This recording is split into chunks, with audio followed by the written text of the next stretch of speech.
बंदो सतगुरु चरण को करूं सप्रेम प्रणाम। अशुभ हरन मंगल करन धनी श्री देव चंद्र जी नाम।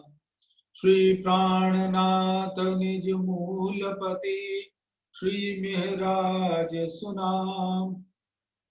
तेज कुंवरी श्यामा युगल को पल पल करूं प्रणाम। पिया जी को पल पल करूं प्रणाम। प्रथम लागू दो चरण को धनिये न छुड़ायो खिन। लाख तली लालेड़िया मेरे जीव के ही जीवन। इन पांव तले पड़ी रहूं धनी नजर खोलो बातू। पलना वालू निर्गु नेत्रे मेरे जीव के जीवन। मेरे जीव के जीवन।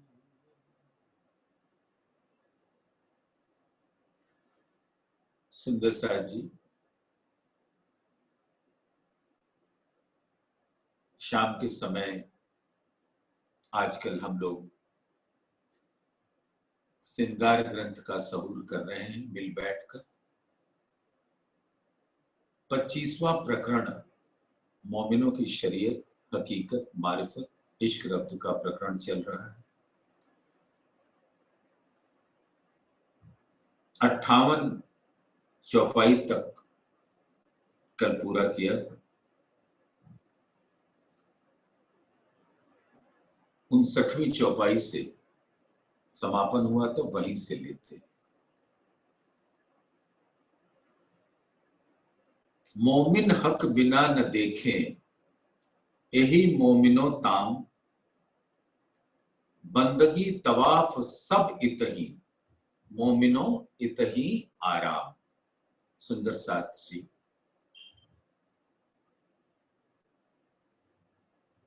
जैसे हम लोग पहले भी बात कर चुके हैं, अब अपने दिल को एकाग्र कर मूल मिलावे के दृश्य को अपने हृदय में धारण करें और धामधनी स्वयं हमारे मूल तनों को जगाना चाहते हैं। जो इश्क रब्द कर बैठी थी, अब उनको जगाने के वास्ते ऐसी सुंदर इल्म का ज्ञान सुना रहे हैं। तो परम धाम में जो आवाज गूंज रही है वही हुक्म यहां पर लेकर आया है। धामधनी अपने आवेश स्वरूप से श्री इंद्रावती जी के धाम दिल में विराजमान, जहां श्यामा जी का दूसरा हिजाब में तन है, स्वरूप है,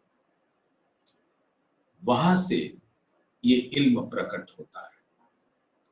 लेकिन सुंदर साथ उस इल्म को सुनते हुए अपनी सुरता मूल मिलावे में लगाए और ये महसूस करे कि धामधनी वही अपने मूल स्वरूप से ये बातें कह रहे हैं।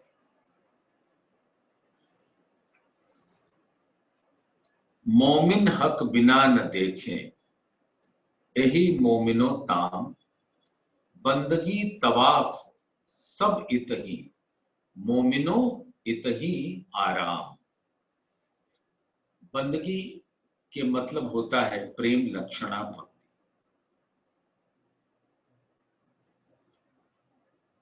मोमिनों के लिए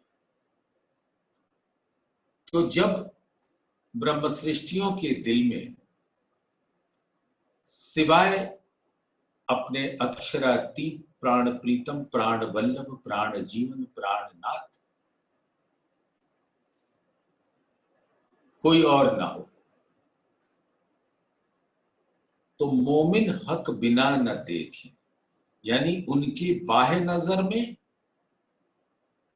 कुछ भी हो, लेकिन आंतरिक आत्मा की दृष्टि में सिर्फ राज्य का स्वरूप। यही मोमिनो ताम। और राज्य को हर घड़ी हर पल अपने दिल में देखना और अपने दिल को खिलवत का स्वरूप मानना, जहां जुगल स्वरूप विराजमान है। बस ऐसी ही प्रेम, अनन्य प्रेम लक्षणा भक्ति में डूबे रहना और परम धाम जो अर्श अजीम है उसके 25 पक्षों में विचरण करना और ये महसूस करना, ये जानना कि परम धाम का हर पक्ष धाम धनी का स्वरूप है। और ऐसा मानो कि बाहें फैलाए हुए अपनी प्यारी अंगनाओं को आलिंगनबद्ध करना चाहता है। हर तरफ से मधुर आवाज आ रही है परम धाम में। आओ मेरे प्राण के प्रीतम, धाम धनी खुद अपनी अंगनाओं को 7 जी कहते हैं, बहुत ही आदर सम्मान पूर्वक संबोधित करते हैं और अपने प्राणों का प्रीतम कहते हैं। प्राण यानी उनके दिल का महबूब। जैसे अंगनाओं के दिल का महबूब राज्य है, तो राज्य भी ऐसे ही कहते हैं कि तुम मेरे दिल के महबूब हो। प्रीतम मेरे प्राण के, अंगना आत्म नूर, मन कल्पे खेल देखते, सोए दुख करूं सब दूर। क्योंकि मैंने तुम्हें अपने हुक्म का स्वरूप देकर यहां के तनों में विराजमान कराया है, जहां पर जीव मूल रूप से स्थित होता है, और उस जीव को अधिष्ठान बनाकर आपको बिठाया है। और मेरे हुक्म ने ही ये सारी लीला की है इस ब्रह्मांड में। और क्योंकि जीव इस प्रकार के इस लीला को देख रहा होता है और सुख दुख का अनुभव कर रहा होता है, वही आप भी, दामदनी कहते आप भी उसी लीला को देखकर द्रवित हो जाते हो और दुखी हो जाते हो। तो प्रीतम मेरे प्राण के, अंगना आत्म नूर, जो मेरे दिल का अंग है। नूर माने राज्य का दिल। प्रीतम मेरे प्राण के, अंगना आत्म नूर, तो मेरे दिल के अंग हो, आत्मा। मन कल्पे खेल देखते, यानी कि जब आत्मा वो प्रपंच माया का देख रही होती है, तो वो भी उस दुख का लहर को अनुभव करती है। मन कल्पे खेल देखते, ए दुख करूं सब दूर। अब मैं तुम्हें अपनी जागृत बुद्धि नवाजती और जीव को इतना बल प्रदान करता हूं कि उस बल से तारतम ज्ञान के प्रकाश उसके दिल में समर जाए और उसकी रोशनी में वो माया के प्रपंच को अपने दिल से बाहर कर सके और वो भी अपने आप को आत्म स्वरूप मानकर उसको भी ये महसूस हो कि उसका दिल भी खिलवत है, और वो भी ध्यान के द्वारा परम धाम के 25 पक्षों के स्वरूप को अपने दिल में धारण करता है, और उसी में जुगल स्वरूप भी धारण करते हैं। और क्योंकि आत्मा उसी जीव पर बैठी है, यानी उस जीव को अधिष्ठान बनाकर लीला को देख रही है, तो अब देखती है कि राज्य ने इतनी मेहर की कि अब ये जीव वही चीजें देखना चाहता है जो मैं चाहती, और इस प्रकार से उस जीव के हाल को पूरी तरह से राज्य की मेहर बदल देती है। गुण अंग इंद्री मेहर की, रूह मेहर फूकत माही।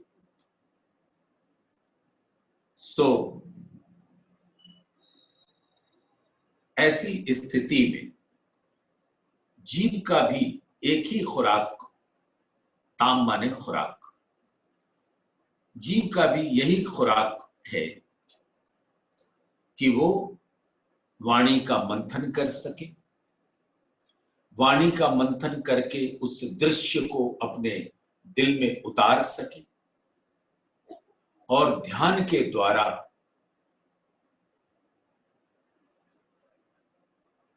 जुगल स्वरूप का दीदार कर सके। अब आप तो जानते हैं जीव का धाम से निस्बत नहीं है, लेकिन इल्म से, जैसा वाणी में कहा गया, उसके चिंतन मंथन से वो उस स्वरूप का हृदय, फिर उस स्वरूप को हृदयांगम करता है। यही उसकी भी ताम होती है, और आत्माओं की तो ये खुराक धाम से ही है। बंदगी तवाफ सब इतही प्रेम, अनन्य प्रेम लक्षणा भक्ति, यानी उसके धाम धनी के प्रेम में आकंठ डूबी हुई परम धाम का ही परिक्रमा करती रहती है। मोमिनो इतही आराम, और ब्रह्म सृष्टियों को इस प्रकार से जुगल स्वरूप के चरणों में ही आराम मिलता है। खाना पीना सब इतही, इतही मिलाप मजबूर, इतही पूरन दोस्ती, इत बरसत हक का नूर।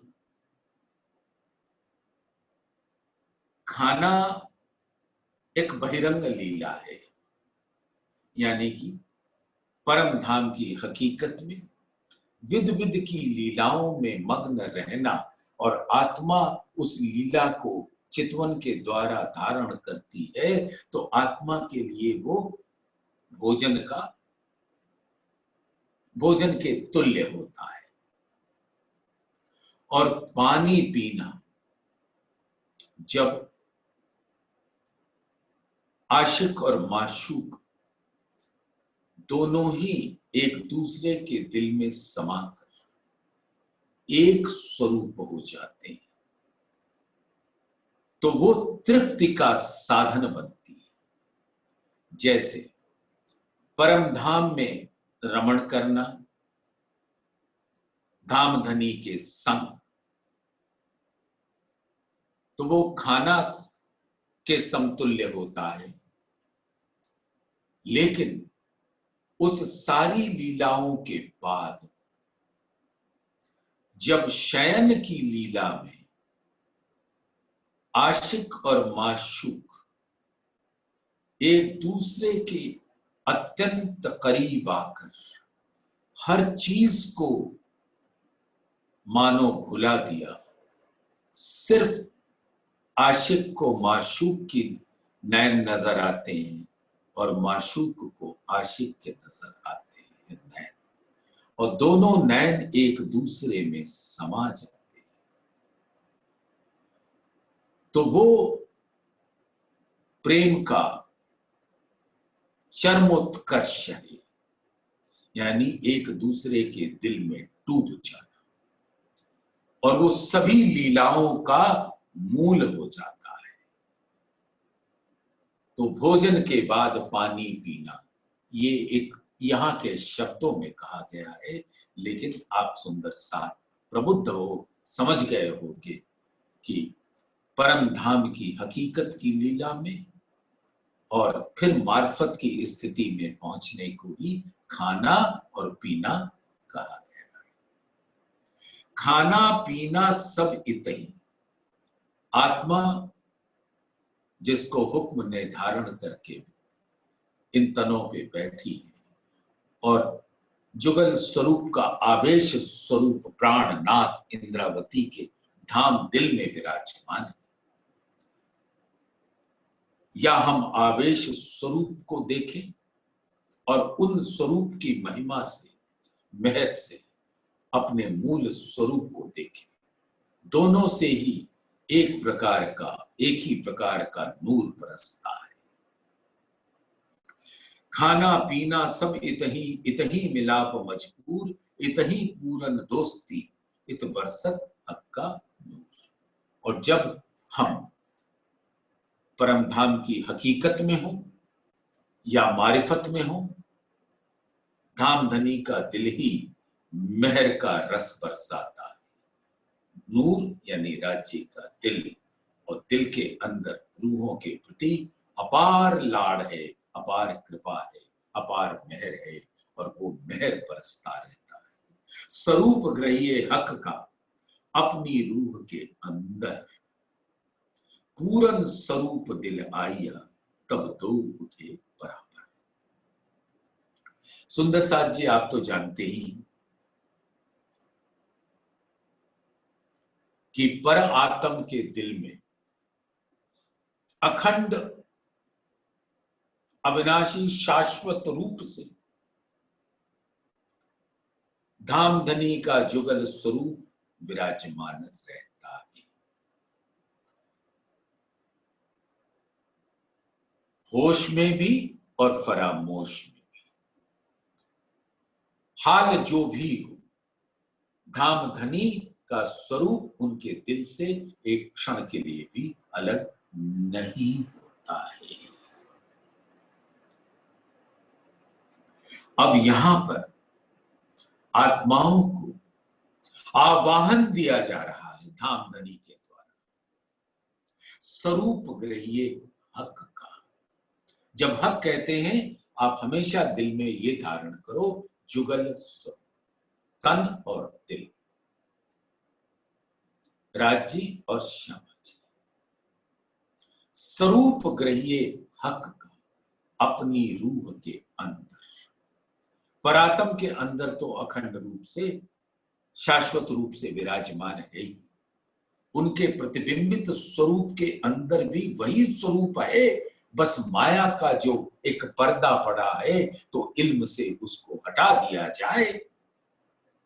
तो जब तक हम इल्म को ग्रहण नहीं करेंगे, वो भी जागृत बुद्धि के द्वारा, जिसको हमें राज्य ने बख्शा है, ऐसी न्यामत बख्शी है कि अब यहां पे सपने की बुद्धि शिथिल हो जाती है और जागृत बुद्धि एक्टिवेट हो जाती है।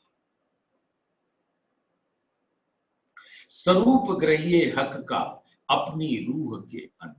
तो जैसे परात्म के दिल में, वैसे ही हमारे दिल में अब जब वो स्वरूप आके विराजमान हो जाता है, तो विराजमान, एक बात जान ले सुंदर साथ, विराजमान तो कदीमी है आत्मा के दिल में, उसको कहीं बाहर से आने की आवश्यकता नहीं होती, बस वो जो पर्दा है बस वो हटना है, और वो इल्म का प्रकाश ही हटा पाता है उसको। पूरन स्वरूप दिलाइया, जब पूरन स्वरूप कहते हैं तो हकीकत और मार्फत दोनों स्वरूप, यानी जुगल स्वरूप,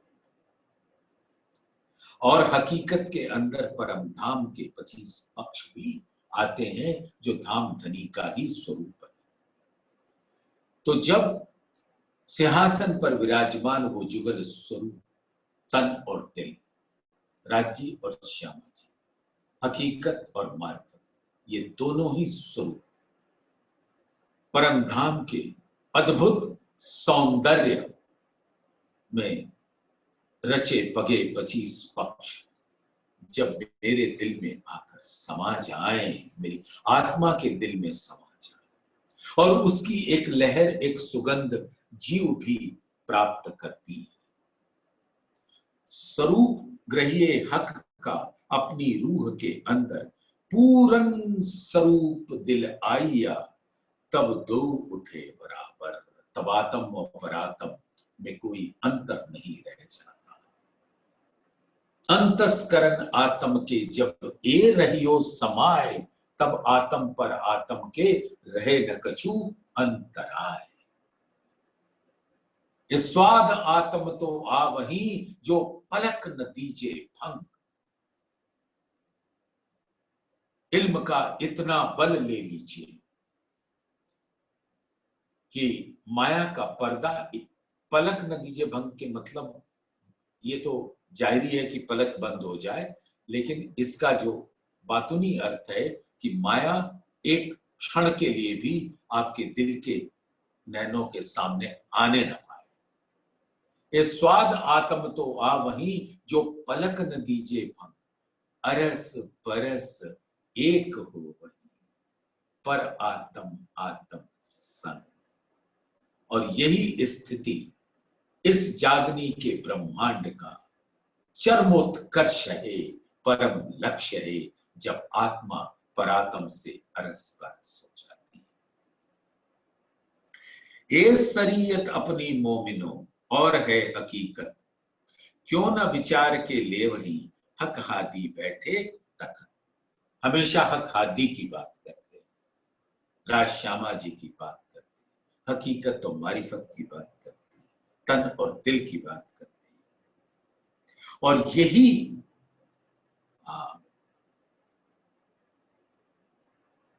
निरंतर जीव के ध्यान में रहे और आत्मा के चितवन में रहे, तो यही शरीयत है ब्रह्म सृष्टियों की।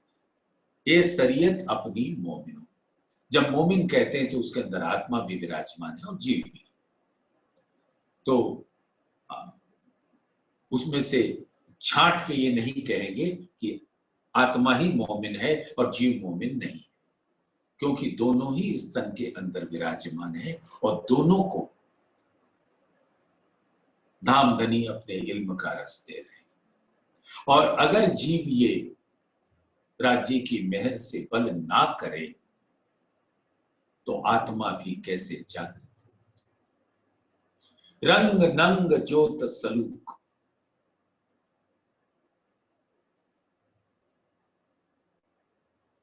आत्म उठ खड़ी तब हो गई, पहले जीव हुए भूख। तो जीव को उस राह पर चलना ही पड़ेगा।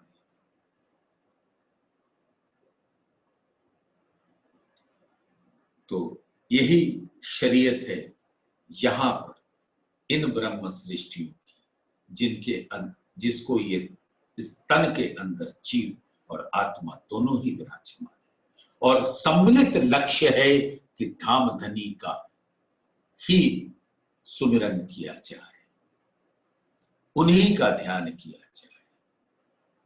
तो इल्म को लेकर जीव ध्यान की लहरों में बढ़ने लगता है और आत्मा अपने चित्त को, जिसके अंदर धामधनी पहले से विराजमान है, उस स्वरूप को लेकर चितवन की गहराइयों में डूब जाती है।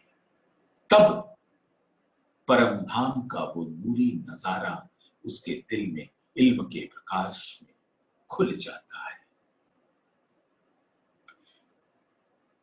क्यों न विचार के ले वही हक आदि बैठे तक। जहां पर भी विचार शब्द आता है, समझ लीजिए कि जागृत बुद्धि से सहूर करना। तो अब आपके पास माया की बुद्धि तो पीछे हट गई, अब जागृत बुद्धि है जो धामधनी के बख्शीश है। जो कदी दिल में हक लिया, कछु किया न प्रेम मजबूर। अब इल्म से तो हमने धारण कर लिया, तो सिर्फ ज्ञान दृष्टि से धारण कर लेना और अनन्य प्रेम लक्षणा भक्ति में डूब कर जीव उसका रसपान नहीं करता तो वो हतभागी कहलाएगा। लेकिन आत्मा की उपस्थिति धनी की मेहर बरसाती है। श्री महामत कहे मोमिनो, तुम पर दम दम जो बरतत, सो सब इश्क हक का पल पल मेहर। तो ये जान लीजिए कि धाम धनी और हमारा निस्बत जो है वो इश्क का सागर है, और उसी इश्क को धारण किए हुए राज्य मेहर जब बरसाते हैं तो उस मेहर के तले जीव वाणी का चिंतन मंथन करता है, ध्यान करता है, और उस ध्यान में अपने आप को, जैसे इल्म ने बताया, वो आत्म स्वरूप महसूस करता है। और बस अनन्य प्रेम लक्षणा भक्ति से करे तो वो धाम धनी के उसको ये महसूस होगा कि धाम धनी से वो प्रेम की वार्ता कर रहा है। ये सारी बातें प्रतिबिंबित होंगी। असल तो परात्म का प्रेम है, और वो प्रेम उनके प्रतिबिंबित स्वरूप जो राज्य के दिल में है उनका भी उतना ही अधिकार है। लेकिन जीव उसका एक मात्र सुगंध की लहर प्राप्त करने का अधिकारी हो जाता है। क्यों कहिए ताले मोमिन, जाको लिखिया बिलंदी। और मोमिनों के भाग्य में, यानी कि वो तन जिसके अंदर ब्रह्म सृष्टि यानी परम धाम का अंकुर है, तो नूर बिलंद, ये बिलंद इसलिए कहा है जैसे अर्श अजीम कहते हैं। अजीम माने होता है सबसे बड़ा। तो लोग बैकुंठ को भी अर्श कह बैठते हैं, योग माया के ब्रह्मांड को अर्श कहते हैं, लेकिन परम धाम को भी अर्श कहते हैं, लेकिन वो है अर्श अजीम, सबसे बड़ा, यानी अक्षरातीत का बैठकी है वहां। और वो अर्श अजीम ब्रह्म सृष्टियों के दिल में होता है, जहां धाम धनी विराजते हैं। तो इसीलिए उसको बिलंदी नूर कहते हैं, नूर बिलंद। अब सुनिए, यहां इस ब्रह्मांड में तारतम ज्ञान आया, उसको हमने नूर बिलंद कहा। धाम धनी का हुक्म भी नूरी होता है, तो बसरी मलकी और हकी के अंदर भी वो नूर स्वरूप विराजमान होता है। अक्षर ब्रह्म को भी नूर कहते हैं, और योग माया का ब्रह्मांड भी नूरी है। लेकिन इन सब नूर से परे नूर तजल्ली, नूर राज्य का दिल, वो है नूर का उद्गम स्रोत। और जो कुछ वहां से प्रकट होता है या उसके हुक्म से प्रकट होता है, तो वो सबका वो उद्गम स्थान बिलंदी नूर है। ए हकीकत मोमिनो और ले न सके कोई, बेशक होए बातें करे तो मजकूर हजूर होए। हजूर माने उनके समक्ष बैठकर बातें करना। और मोमिनों की वास्तविकता यही है कि वो जागृत बुद्धि के सानिध्य में उससे विचार कर इल्म को विचारते हैं और अपने मूल को देख पाते हैं, तो वो धाम धनी से रूबरू बातें करते हैं। सुंदर साथ, ऐसा रस सबको मिले, हम सबको मिले, ऐसी दिल में भाव बना ही रहता है कि हर सुंदर साथ बेशक हो जाए, किसी भी प्रकार का शक का कीड़ा उसके अंदर ना हो, बेशक हो के, और उन धाम धनी के चितवन में डूबे और धाम धनी की उन बातों की गूंज को याद कर ले जो धाम धनी ने इस खेल में नजर फिराने के पहले हमसे की थी, और उन बातों को याद कर दे तो ऐसे महसूस हो कि जैसे हम साक्षात रूबरू होकर धाम धनी से बातें कर रहे हैं। जैसे आप सुंदर साथ एक उदाहरण के तौर पे लीजिए कि जैसे मेरा आना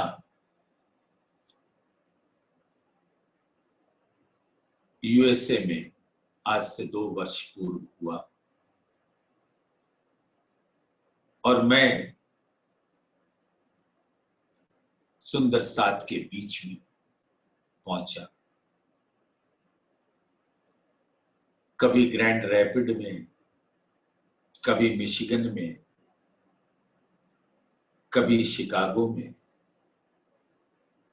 और जैसे वहां बैठकर बातें हुई, रसमय राज्य की बातें, उसी प्रकार से आज भी मुझे महसूस होता है कि मेरे सुंदर साथ बैठे हैं, मैं भी उनके बीच में बैठने का सौभाग्य मिला, और जो बातें उस समय हुई वो आज भी मुझे याद आती हैं, तो मुझे लगता है कि आज भी मैं उनके साथ बैठ के बातें कर रही हूं। इसी प्रकार से खिलवत की वो बातें जो धाम धनी ने अपनी परम प्रिय अंगनाओं के साथ किया था, वो जब आज मुझे याद आता है तो मुझे चितवन में महसूस हो जाता है कि आज भी मैं वही बातें कर रही हूं अपने प्राण प्रीतम के साथ।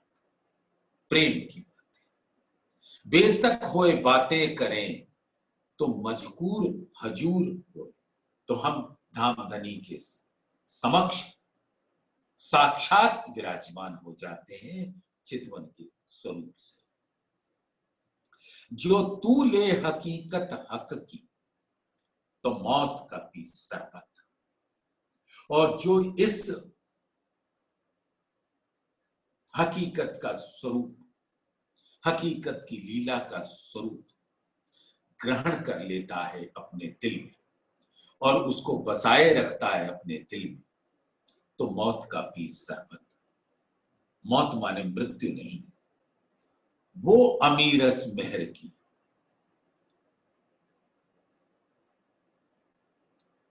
अमृत रस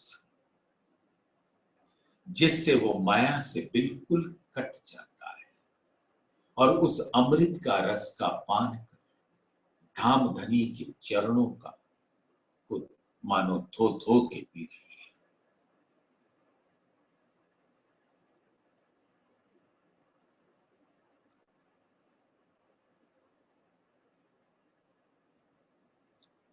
मुए पीछे हो मुकाबिल तो कर मजबूर खिलवत, और इस प्रकार से माया से बिल्कुल अलग होकर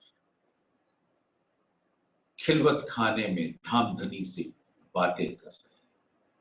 जो लो जाहेरी अंग ना मरे तो लो जागे ना रूह के अंग। जाहिरी अंग यानी जो इस तन के गुण अंग इंद्रिय है, जिसका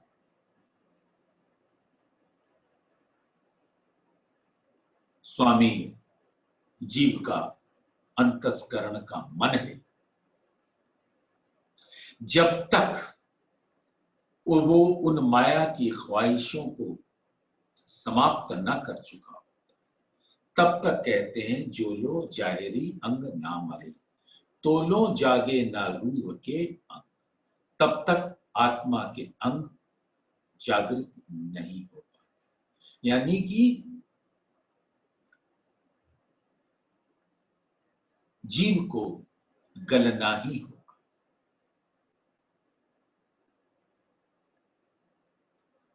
ए मजकूर रूह अंग हो वही अपने मासूक संग। और जब ऐसी स्थिति आ जाएगी तो हर घड़ी हर पल आत्मा अपने दिल में उस खिलवत स्वरूप को देखे, जुगल स्वरूप को देखे और अपने स्वरूप को देखे, राज्य के दिल को देखेगी, परम धाम को देखेगी और परम धाम में जैसे मीठी मीठी बातें होती हैं उस बातों का स्वाद लेगी। कौल फैल आए हाल आया, तब मौत आई तो है। अब जब परम धाम के जो कौल फैल हाल है, सुंदर साथ कई बार इस बात की चर्चा हो चुकी है कि जो भी रूह के कौल फैल हाल, यानी कि रूह जो भी प्रेममयी वचन धाम धनी से करती है या अपनी संगी आत्माओं के साथ करती है या श्यामा जी के साथ करती है, और फिर उसका जो चरम है, जब उतरने के पहले हके कौल किया उतरते अलस्तो बेर, वो कौल अलस्तो बेरहुकुम के ठीक पहले हमने बहुत सारी बातें की थी कि हम आपको धनी नहीं भूलेंगे, अपने आप को नहीं भूलेंगे, इस वतन को नहीं भूलेंगे और आपकी कही हुई बातों को तो कतई नहीं भूलेंगे। और हमने आपस में मसलहत करके एक दूसरे को वायदा किया था। कौल माने वायदा भी होता है, वचन भी होता है, वायदा भी होता है। तो जैसे कहते हैं ना, मैं आपको वचन देता हूं, यानी वायदा करता हूं, प्रॉमिस, आई प्रॉमिस। तो हमने आपस में वायदा किया था कि आप भूलेंगी तो मैं तुरंत आपको जगा दूंगी, और अगर मैं भूलूं तो सुंदर साथ आप जगा देना। और धाम धनी से कह बैठे थे 100 बेर आजमाए लेना, हम से ये गुनाह नहीं होगा। वो बातें बस याद आना है, उसकी गूंज हमारे दिल की धड़कन से के संग संग चलने लगे, जैसे आती जाती श्वास के संग वो ध्वनि की तरंगे चलती रहे। वो कौल है और फैल एक ही, अपने माशूक को रिझाना, धाम धनी को रिझाना, विद विद के लीलाओं से, विद विद के बातों से। और जब वो याद आ जाती तो हमारा दिल उससे भर जाता। हाल माने दिल, यानी दिल के अंदर जो कुछ भी है उसी से हमारा हाल निर्धारित होता है, हमारे दिल की स्थिति निर्धारित होती है। तो कौल फैल आए हाल आया, तो वो जो कौल फैल जब याद आ जाती तो हाल, हम उसी हाल में रहने लग जाते हैं। तब मौत आई तो तब इस माया से हम परे हो जाते हैं, न्यारे हो जाते हैं। तब रूह की नासिका को आवेगी खुशबू। तो परम धाम में जो सुगंध है, सुंदर साथ एक बार आप ध्यान कीजिएगा, जब धनी के नासिका का वर्णन आता है तो धाम धनी जब श्वास लेते हैं और छोड़ते हैं तो उनके ये श्वास लेने और छोड़ने की प्रक्रिया नासिका के द्वारा होती है, वो सीधा उनके दिल तक जाती है और दिल में अनंत सागर है। हर सागर सुगंध का सागर है। उस सुगंध के सागर को लेकर जब उनकी नासिका उसको बाहर छोड़ती है तो परम धाम का वो 25 पक्ष के अंदर वो सुगंध फैल जाती है और वो सुगंध जब आत्मा अपने आप को परम धाम में राज्य के चरणों में बैठा पाती है तब रूह की नासिका को आवेगी खुशबू। तो उन सागरों की खुशबू राज्य के दिल की खुशबू आती है। रूह नैनो दीदार कर, रूह जुबां हक सो बोल, रूह कानो हक बातें सुन, यही पट रूह का खोल। तो दीदार तो रूह की नैन से होता है। ये कभी ये गलतफहमी ना पाल लेना कि इस तन के बाहर नैनों से धनी के दीदार होंगे। रूह नैनो दीदार कर, तो जब मैं चितवन की गहराइयों में डूब जाती हूं तो अपनी आत्म स्वरूप में स्थित होकर पर आत्म का श्रृंगार सच कर अपने आत्मा के नैनों से धाम धनी का दीदार करती हूं। रूह नैनो दीदार कर, रूह जुबां हक्सों बोल। और जैसे परम धाम में मीठे मीठे वचनों का आदान प्रदान होता है, ऐसे ही रूह अपने अंतर के जुबान से दाम धनी से वार्ता करती है। रूह कानो हक बातें सुन, और आत्मा के श्रवण अंग से राज्य की मधुर बातों का श्रवण। जब आपने दाम धनी के श्रवण अंग का वर्णन सुना था, उसमें दामधनी ने खुद हमें बताया कि दामधनी बड़े प्यार से हमारी बातों को सुनते। यानी हम जब कहते हैं हमारी यानी हमारे पर आत्म की बातों को बहुत ध्यान से मुस्कुराते हुए सुनते, कानों से अपने श्रवण अंग से सुनकर अपने दिल में ले जाते और दिल में लेकर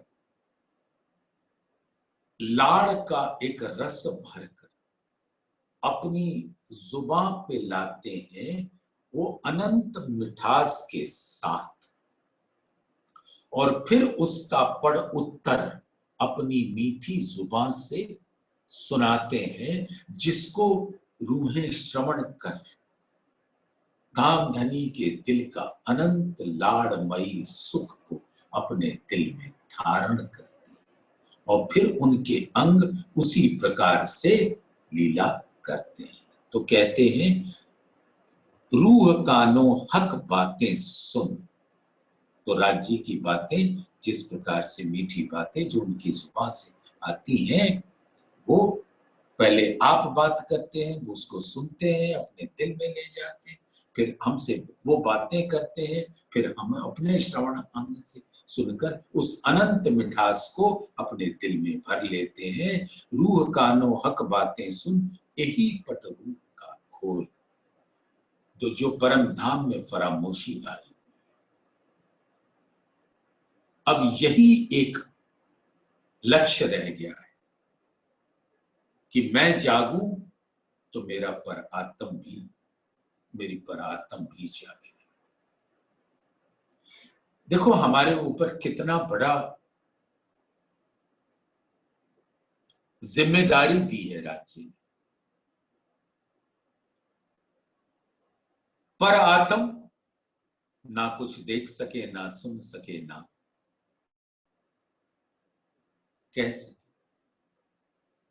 सुंदर साथ इस बात का थोड़ा गहराई में ध्यान करना, जो पर आत्म का तन है वो नहीं देख सकता अपने बाह्य नैनों से, परामर्श बेसुध। और उसके जो बाहरी श्रवण अंग है तन के, उससे कुछ सुनाई भी नहीं पड़ता। और जो उसकी रसना है, जुबान है, वो भी खामोश हो चुकी है, वो भी कुछ नहीं कह पा रही। इस चौपाई को आपने न जाने कितनी बार श्रवण किया। बैठी अंग लगाए के ऐसी दई अंतराय, ना कछु नैनो देखत ना कछु आप बोल खाए। बैठी अंग लगाए के ऐसी दई उल्टाए, ना कछु दिल की कह सकूं ना पिया शब्द सुनाए। ये स्थिति, इस स्थिति से बाहर निकालने का जो राज्य ने हिकमत किया है वो इस प्रकार से किया है कि उस पर आत्म का दिल के नैन खुले हैं, दिल की जुबान खुली है और दिल के श्रवण अंग भी खुले हैं। बस बाह्य तन को बेसुध कर दिया और इस तन का प्रतिबिंबित स्वरूप राज्य ने अपने दिल में लिया हुआ है और उसके प्रतिबिंबित स्वरूप के भी नैन है, दिल है, जुबान है और श्रवण अंग है। और अपने हुक्म का बल देकर हुक्म को ये हुक्म दिया कि इस प्रतिबिंबित स्वरूप को लेकर जो खेल मैं दिखा रहा हूं उस खेल को भी धारण करो और इस ब्रह्मांड में तनों के ऊपर विराजमान होकर उस लीला को दिखाओ और वहां पे मेरा इल्म ले जाओ। हुक्म ही हकी स्वरूप प्रदान करेंगे, राज्य के हुक्म का स्वरूप। बसरी मलकी और हकी कही हुक्म तीन सूरत। तो वो आवेश स्वरूप से आवेशित वाणी नूर तारतम गुंजायमान होगी और उस इल्म को इन आत्माओं को पहुंचाओ। जीव के को पवित्र कर, जीव को निर्मल कर। जबराइल और असराफील, जबराइल को कह दो कि वो इनको पाक साफ रखे और असराफील नरसिंगा फूकना शुरू करे।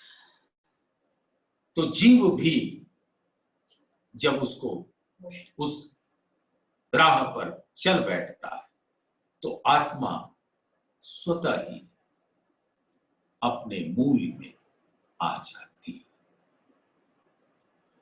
और ये हुक्म को हुक्म है कि तुम ऐसा करो और इस हुक्म को ये भी हुक्म है कि मेरा इल्म तुम ही लाओगे और तुम ही मेरी प्यारी अंगनाओं को, आत्माओं को समझाओगे।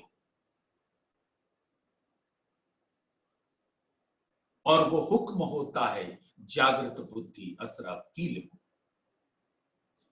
तो वो इस आत्मा को समझाती है, इल्म के भेद को खोलती है, धाम धनी के तन को, हकीकत को प्रकट करती है और धाम धनी के दिल के दरवाजे भी खोल देती है और नूर का अत्यंत सुंदर स्वरूप आत्मा के दिल में बरसने लगता है। उसका दीदार आत्मा के नैनों को होता है। यही पट रूह का खोल। ए सहूर करो तुम मोमिनो, जब फैल से आया हाल। तो जब फैल माने इस तन में बैठकर हमारा एक ही क्रिया हो कि हम वाणी मंथन करें, ये क्रिया है, फैल है। और जब भी बात करें धाम धनी की बात और कोई बात में हमें स्वाद आए ही नहीं।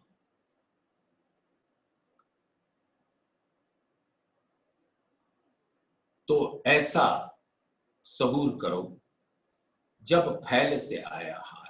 और जब ये करोगे तो जो हकीकत और मार्फत तुम्हारे दिल में आकर बसेगा तो तुम्हारा दिल परात्म के दिल के जैसा हो जाएगा।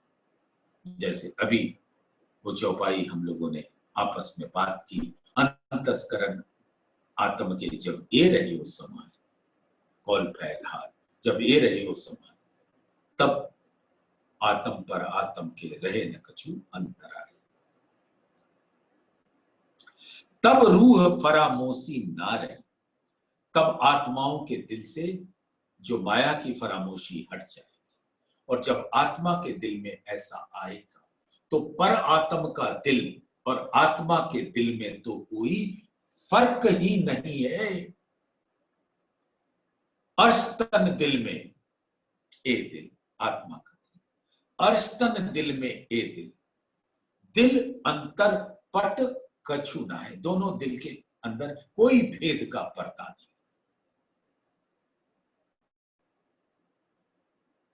सुख लज्जत अर्शतन खैचे, जो इल्म से रूह को लज्जत मिल रहा है उसको पर आत्म अपने हृदय में धारण कर रहे हैं। सुख लज्जत अर्शतन खैचे, तब क्यों रहे अंतर माहे। तो जो आत्मा ने इल्म से धारण किया है उसकी लज्जत पर आत्म के दिल में भी पहुंच रही है। और पर आत्म भी का दिल भी वैसे ही जागृत हो रहा है। तन नहीं पौड़े बेले जागसी बेले। जब तक ये पूरी लीला समाप्त नहीं होती, जब तक हर आत्म 11,999 नहीं, पूर्ण 12,000 जब तक इल्म से जागृत नहीं होती, तब तक इस खेल का उद्देश्य समाप्त नहीं होगा। और जब इस खेल को का समापन होगा तब सभी रूहें परात्म में अपने मूल तन में जागृत हो जाएंगी और आत्मा उनसे अरस परस हो जाएगी।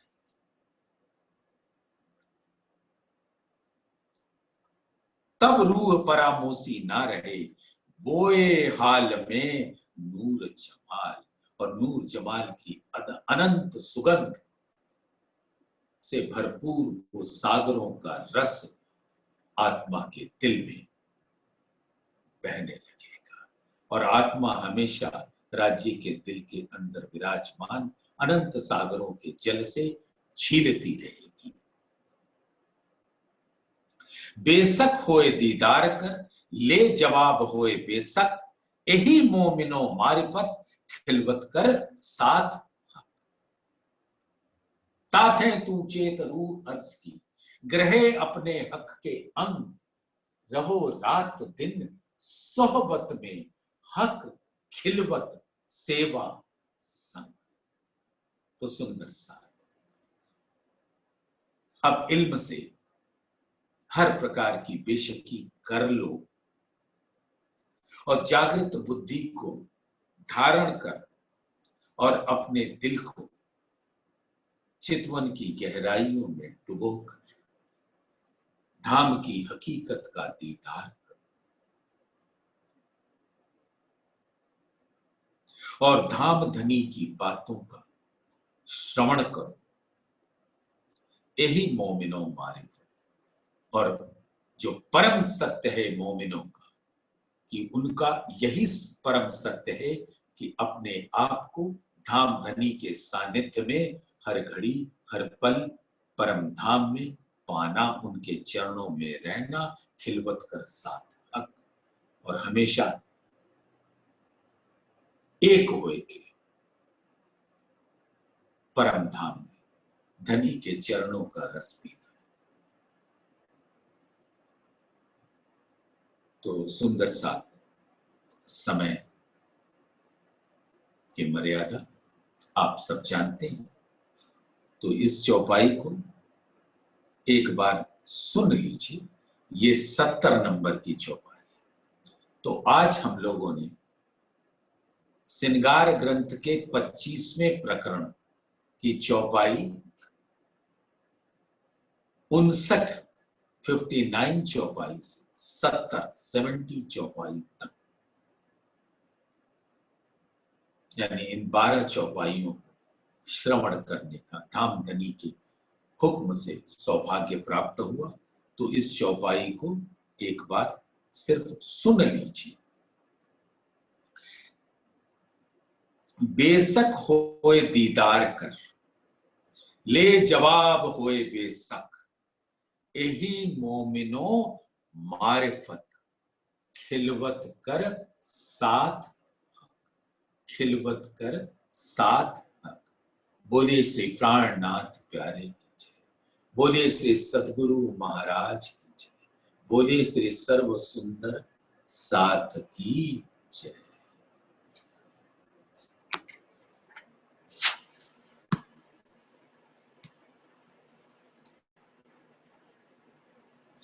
तो सुंदर साथ, आपको बहुत बहुत प्रणाम।